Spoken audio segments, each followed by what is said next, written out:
1 tahun terpisah, tes DNA pastikan 2 bayi tertukar. Setelah 1 tahun dirawat, dipastikan 2 bayi memang tertukar.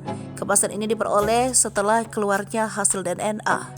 Ibu dari 2 bayi yang tertukar di Bogor, Jawa Barat, Dian 33 tahun dan Siti Mauliah 37 tahun, berpeluang usai mendengar hasil tes bayi mereka yang disampaikan oleh pihak kepolisian.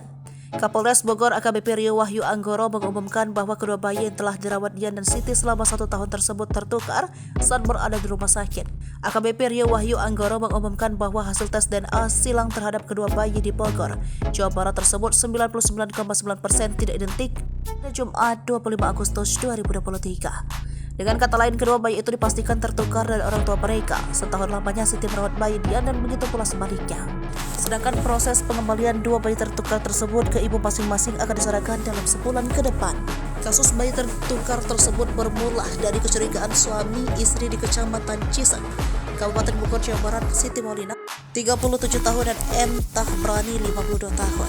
Pada 15 Juni 2022 lalu, Siti melahirkan bayi secara sesar di Rumah Sakit Sentosa, Kabupaten Bogor, Jawa Barat. Siti saat itu sempat melihat bayinya. Kecurigaan mulai muncul sehari setelah bayi tersebut dilahirkan dan dibawa suster dari ruang bayi. Ada perbedaan bentuk fisik dan pakaian.